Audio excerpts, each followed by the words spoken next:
Thank you for coming. I wish to speak with you both in a place where privacy was assured. We quite understand. What was it that you wished to discuss?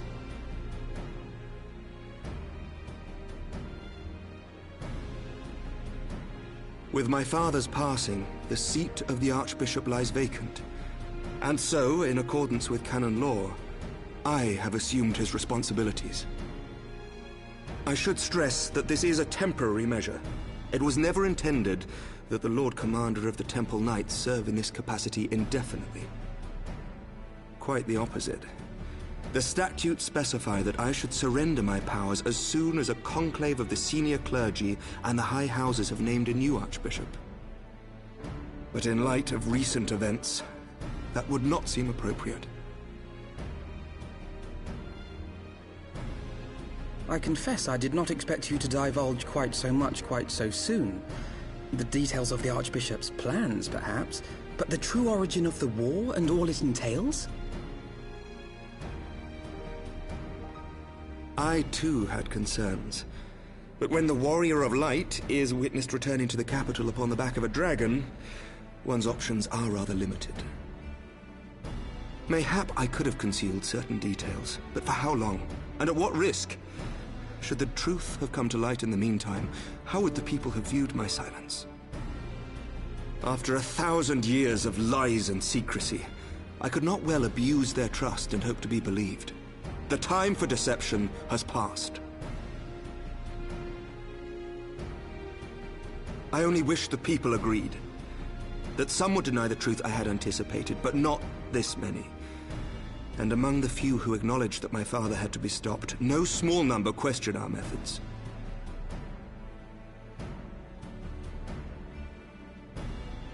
If they suspect a coup, it will not be long before some turn to violence. It has already begun, and that on both sides. Men and women of the cloth are being harassed in the streets. Some have even been assaulted in the Broom. Hilda and her people have formed a watch to help us maintain order, but such measures will not prevent the unrest from spreading. For all our talk of peace, the people remain frightened and confused. For their sake, we must bring the Dragonsong War to a definitive end.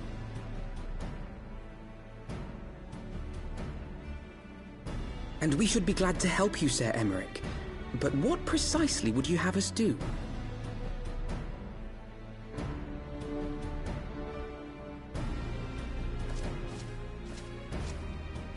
We wish to treat with the dragons of Annex Trine. To that end, I would trouble you for an escort and an introduction.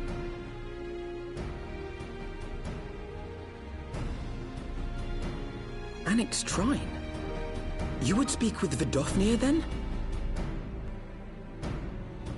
We must needs open a dialogue between our peoples. Acting as my representative, Lucia will extend an invitation to their leader, that she might visit us here in Ishgard. Were she still with us, I would of course have beseeched Isel's assistance in this matter. But as she is not, I must ask that you aid us in her stead. Will you do us this favor?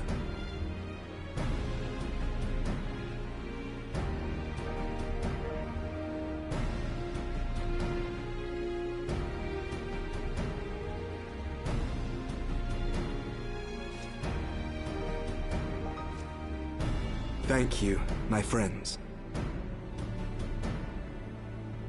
Lucia, I leave the rest to you.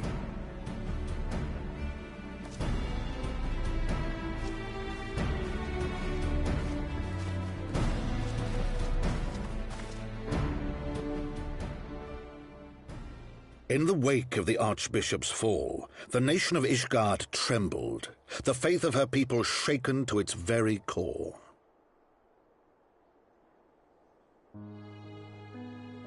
For 1,000 years had they fought and died, certain of the justice of their cause, only to be told that their holy war was born of the sins of their forefathers. What then for those brave men and women, thus stripped of their righteousness but to despair, to deny the truth and decry its speakers?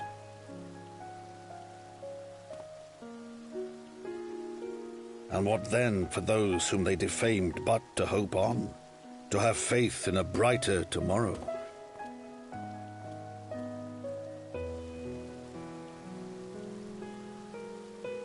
A tomorrow in which man and dragon might live together in harmony, then as distant as the very stars in the heavens.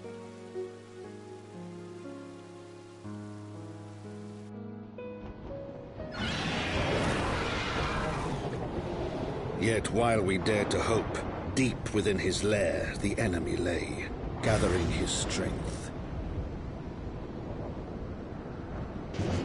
Nidhogg, now possessed of his 2 eyes and the body of the Azure Dragoon, prizes to which he had laid claim at the very hour of the hero's triumph.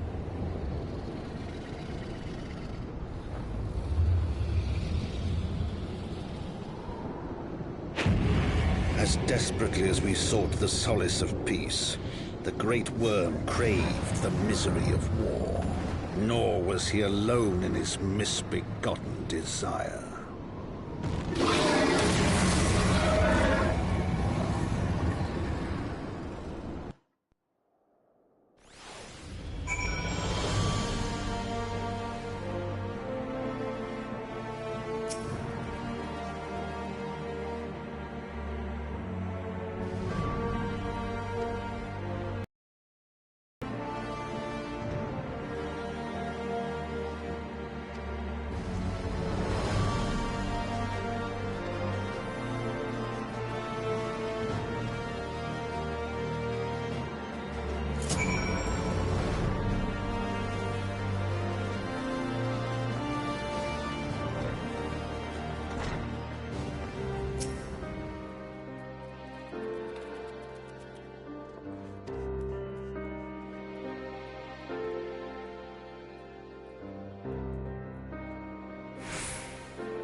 I'm terribly, terribly sorry to have kept you all waiting.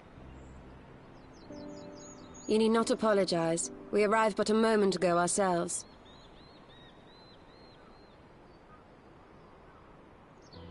Pray, allow me to introduce Kryle, who has recently come from the Sharlayan motherland. She has generously offered to assist us. Oh, please, think nothing of it. A trip to Eorzea was long overdue.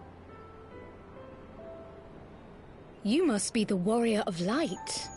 Yes, you certainly do look the part. A pleasure to meet you at last, miss. And who is that I spy but young Alpha No Levieux himself? I dare say someone's grown an ilm or two in my absence. Or are those lifts in your boots?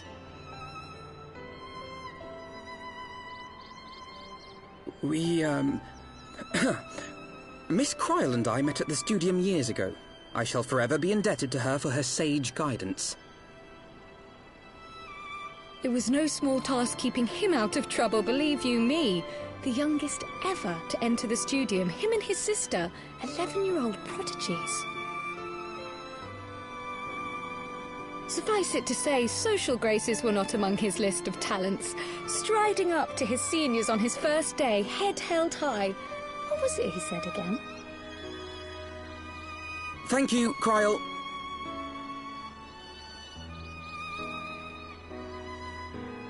For what? I haven't finished yet. Would you care to attempt a more dexterous deflection? Mayhap we should save this delightful conversation for a more fitting occasion, when pressing matters do not demand our undivided attention. A bit much, but better. I can tell you have been putting your skills to use here in Eorzea. Henceforth, I trust you will dazzle me with your eloquence at the first time of asking.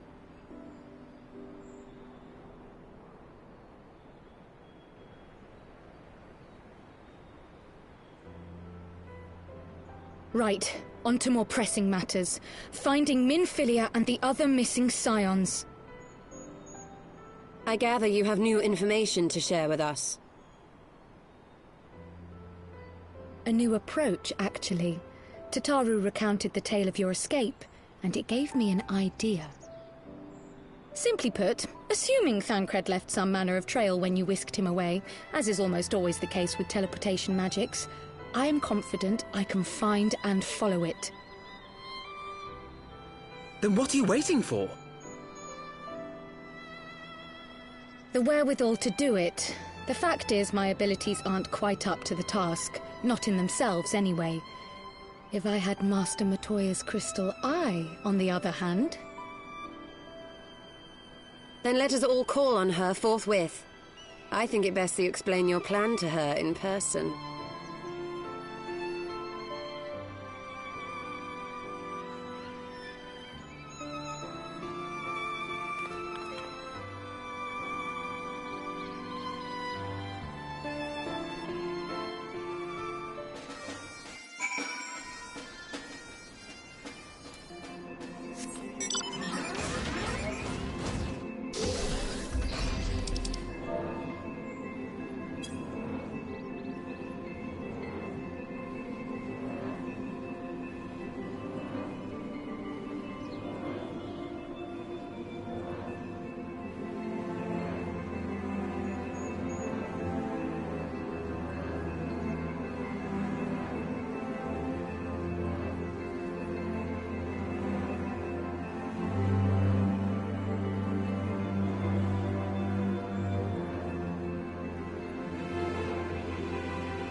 Oh, is that trouble I smell?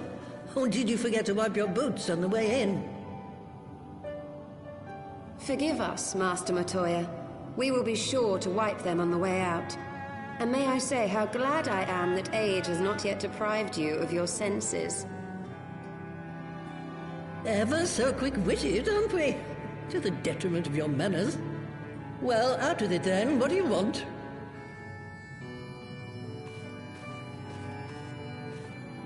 Pray, allow me to introduce myself, Master Matoya. I am Kryle, of the students of Baldessian. I hope you will excuse our unannounced visit. Baldessian, you say? Oh, yes. The old coot set up shop on the Isle of Val, didn't he? Regrettably, our order's headquarters and the Isle itself were obliterated by a magic of immense power. I have the blessing of light to thank for my own preservation. Kryle, you too possess the Echo. Well, yes, of course I do. Our order is devoted to uncovering the mysteries of Hydaelyn and interpreting her will, particularly through the study of her gift to us. It was in the course of these studies that I met and subsequently befriended Minfilia. She and I have rather a lot in common. I had no idea. You weren't supposed to. Not that I wanted to deceive you, you understand, but precautions had to be taken. Yes, yes, that's all well and good, but you still haven't told me why you're here. The students of Baldessian are gone, and there is naught I can do to change that. But the science of the Seventh Dawn can yet be restored, and my dear friend found. You have in your possession an ancient crystal of light, one you call your crystal eye. I believe I can use it to focus my abilities and locate one of the missing scions. And there I was, use of my years of experience. Oh, Wait here.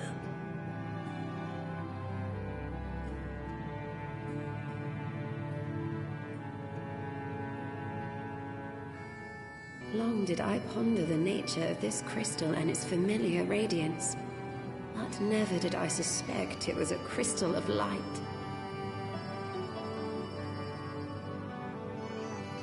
On the cusp of an umbral calamity, souls blessed with the power of the Echo invariably appear. To aid these, her chosen warriors, Hydaelyn bequeaths to each a slither of her strength in the form of a crystal of light. But as her strength wanes, so too does the potency of her gifts. This crystal, born of an earlier era, is infused with a power far greater than those of this age. You could travel the length and breadth of the land and not find a crystal even a fraction as pure. Its value is beyond measure, as are the risks inherent in its use. No two manifestations of the Echo are alike. I, for example, can converse with beings of every shape and size, excepting beasts, contrary to what others would have you believe. Language has nothing to do with it, of course. Rather, I am sensitive to the whispers of the soul. Their intent, their very essence even, the traces of which serve to guide the elementals to Y'shtola. Far-fetched though it may sound, I believe that with your crystal eye, I may be able to pick up where they left off and follow the remaining trail to Thancred. That is, if I have your permission.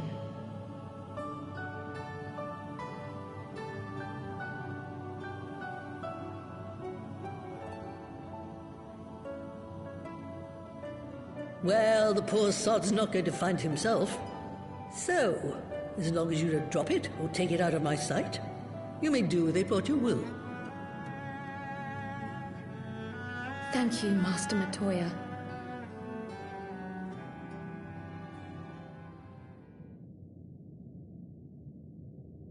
Then let us begin.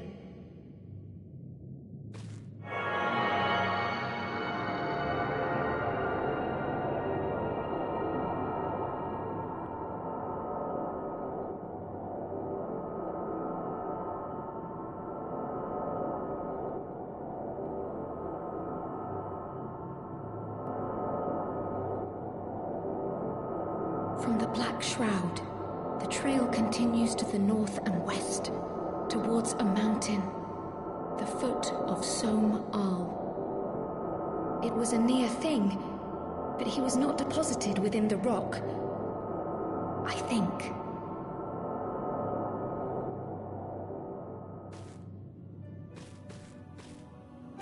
The hunters of Tailfeather know those lands well. I say we begin our search there.